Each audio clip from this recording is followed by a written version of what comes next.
अवधूत चिंतन श्री गुरुदेव दत्त श्री स्वामी समर्थ. माझ्या चॅनलमध्ये तुमचं सगळ्यांचं मनापासून खूप खूप स्वागत, आभार. चला तर मग आज आपला विषय आहे निर्जला एकादशीच्या दिवशी व्रत कसे करावे, कोणकोणत्या सेवा कराव्यात आणि कोणत्या चुका टाळावे. आपण व्रत करावे किंवा नाही केलं तरीही हे नियम आपल्याला पाळायचेच आहेत. निर्जला एकादशीविषयी थोडीशी माहिती जाणून घेऊया. हिंदू धर्मामध्ये एकादशीला खूप असे विशेष महत्त्व दिले जाते. एकादशीच्या दिवशी भगवान विष्णू आणि माता लक्ष्मीची उपासना केली जाते. एकादशीचे व्रत हिंदू धर्मात अत्यंत महत्त्वाचे आहे. संपूर्ण वर्षामध्ये 24 असे एकादशी असतात.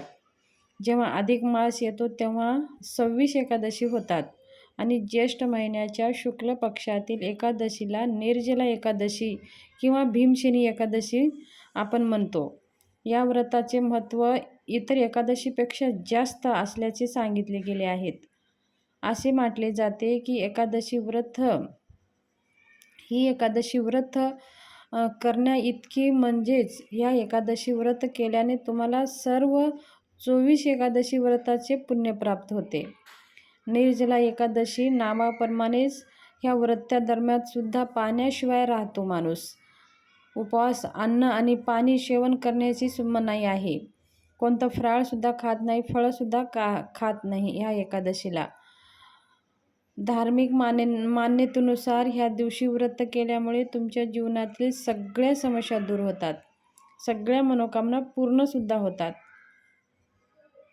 शास्त्रानुसार ह्या व्रतात पाणी पिण्यास मनाई आहे, पण निर्जला एकादशीच्या दिवशी शास्त्रानुसार तुम्ही एक निश्चित नियमात पाणी पिऊ शकता. तर ते कोणते नियम आहेत?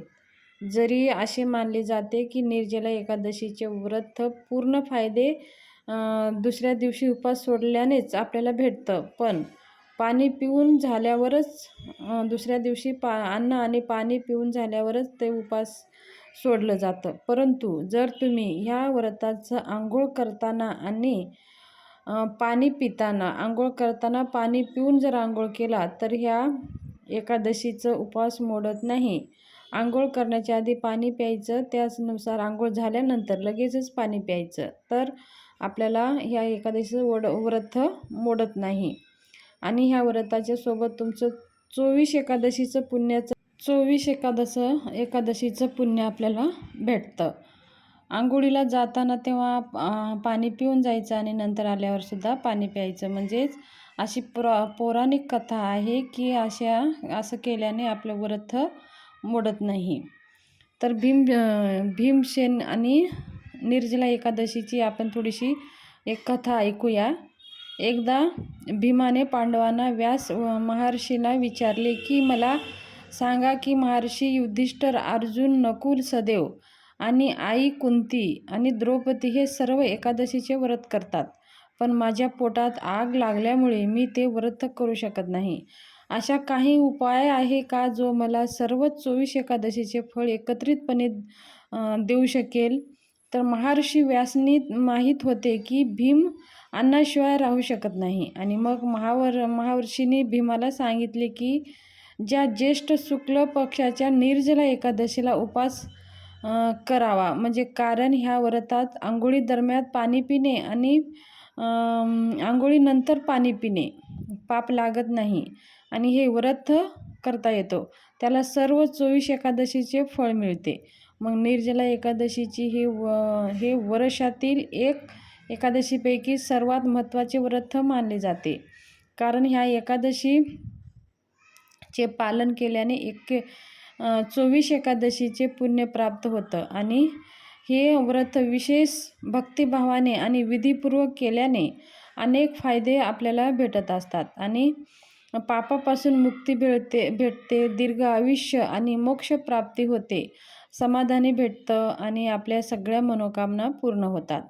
निर्जला एकादशीच्या दिवशी नियमाचे पालन करायचे असतात. निर्जला एकादशीच्या दिवशी पाळल्याने वर्षातील 24 एकादशीचे पुण्य मिळतं आणि आपल्या सगळं मनासारखं घडतं. निर्जला एकादशी व्रत सर्वात व्रतामध्ये पापापासून मुक्त होणारा, मोक्ष प्राप्ती देणारा आणि अशी श्रद्धा आहे. निर्जला एकादशीचे व्रत केल्याने दीर्घ आयुष्य प्राप्त होते. विष्णूच्या दूताने मृत्यूनंतर वैकुंठाला नेले असे मानले जाते. जर निर्जला एकादशी विधीपूर्वक पाळली गेली तर निर्जला एकादशीच्या दिवशी स्नान, दान, तप, होम इत्यादी करण्याचे सुद्धा प्रथा आहे. आणि ह्या दिवशी आपण मनाभावाने भगवान विष्णू आणि माता लक्ष्मीची सेवा केल्याने आपल्या सगळ्या मनोकामना पूर्ण होतात. जर समजा काही कारणाने आपल्याला व्रत करायला जमले नसेल तर आपल्याला ह्या नियम तर आवर्जून आपल्याला पाळायचा आहे. सकाळी लवकर उठून सूर्याला जेल अर्पण करून भगवान विष्णूच्या मूर्तीला किंवा फोटोला अभिषेक करून त्यांची पूजा, पंचोपचार पूजा करून, लाल फुलं अर्पण करून, धूपदीप वाळून, आरती करून नैवेद्य अर्पण करायचं आहे. त्याचबरोबर ह्या दिवशी तुळशी मातेची पण सेवा करायची आहे. पण ह्या दिवशी निर्जला एकादशी असल्यामुळे आपल्याला तुळशी मातेला जेल अर्पण अजिबात करायचं नाही. कारण का, तुळशी मातासुद्धा निर्जला एकादशी व्रत करत असते, म्हणून व्रत तिचं भंग होतं. म्हणून तुळशीला जेल कधीही अर्पण करायचं नसतं. तुळशी मातेला फक्त दुरूनच पंचोपचार पूजा करून तुपाचा एक शुद्ध दिवा लावून नैवेद्य दाखवायचा आहे. आणि ह्या दिवशी तुळशीला जेल अर्पण करायचं नाही. ही चूक अजिबात आपल्याला करायची नाही.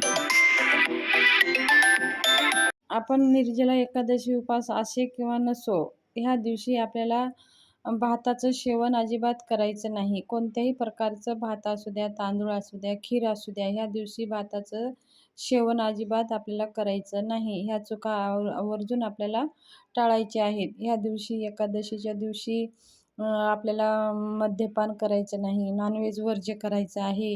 ह्या दिवशी जास्तीत जास्त भगवान विष्णूची सेवा करायची आहे. विष्णू सहस्त्रनाम, भगवंताचं ओम नमो भगवते वासुदेवाय नमः. त्याचबरोबर भगवान विष्णूचे दुसरे ओम कृष्णाय वासुदेवाय हरे परमात्मने प्रणतक्लेशनाशाय गोविंदाय नमो नमः. यथाशक्ती ह्या मंत्राचा जप करायचा आहे. दिवसभर ओम नमो भगवते वासुदेवाय नमः ह्या मंत्राचं स्मरण करत राहायचं आहे. आणि भगवान विष्णूला मनोभावी प्रार्थना करायची आहे, आपले सगळ्या मनोकामना पूर्ण व्हावं म्हणून.